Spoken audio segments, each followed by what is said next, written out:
Matt Gaetz of Florida is a member of the Judiciary Committee. Great to see you again. And, you know, we know that you believe that Mueller should be fired.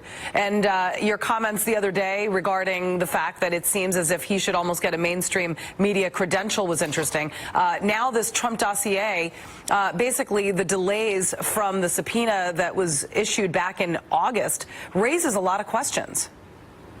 Yeah, and bravo to Chairman Nunes for being dogged to pursue the facts here. The bottom line is that the American people deserve to know whether their own money was used to pay Russians to discredit the duly elected President of the United States. We've asked those questions in open committee hearings, and we haven't gotten answers. Chairman Nunes has subpoenaed records so that we can get to the bottom of this for the American people. And we're being treated by the Jeff Sessions Justice Department very similar to the way we were treated by the Eric Holder Justice Department. Subpoenas ignored, witnesses not produced, and we need a lot better so that we can have the transparency and oversight that instills confidence for the American people. It kind of makes you wonder, you know, if the Trump dossier actually included factual allegations about President Trump's connections with Russia, rest assured, you would think Robert Mueller would have his hands on that by now, right?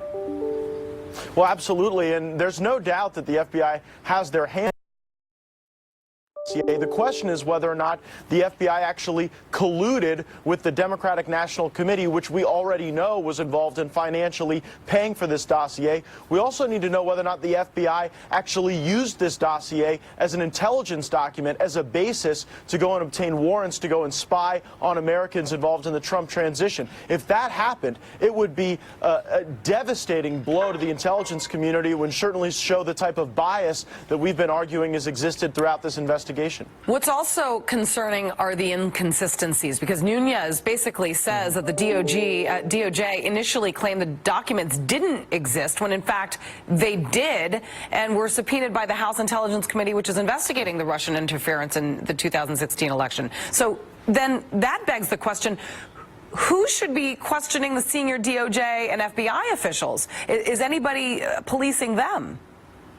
Well, absolutely. As a matter of fact, the House Judiciary Committee took sworn testimony from the Deputy Director of the FBI, Andrew McCabe, just last week. And, you know, within a couple days of him providing that testimony, he announced his retirement. There will be other sworn depositions, sworn interviews that will be taken of senior officials at the FBI and at the Department of Justice, not just over, you know, President Trump or Secretary Clinton, but about the processes and institutions we have in place, because we never want to see this happen again. We never want to have a circumstance where there's not sufficient transparency and oversight into the things that are actually happening, whether that's investigating the Clinton Foundation or this latest assertion of collusion that is totally meritless. Okay, so the subpoenas were back in August. It's now 4 months later after the FBI, DOJ still haven't provided the committee with the records. So now Nunes is demanding all records, all available dates for witnesses to testify to be provided to the committee by January 3rd.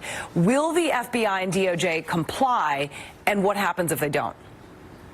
Well, if the FBI Department of Justice continue to ignore subpoenas and demands from those who are tasked with providing oversight, Congress can hold senior officials at Justice and at the FBI in contempt. We have contempt powers, and I suspect that we're nearing that point if we don't get access to the documents and witnesses that can shed light on whether or not the FBI was colluding with the DNC to undermine our duly elected president. So those would be the next steps, the demand for these people and these records, and if not, contempt of Congress. All right, Congressman Matt Gaetz, thank you very much for your time.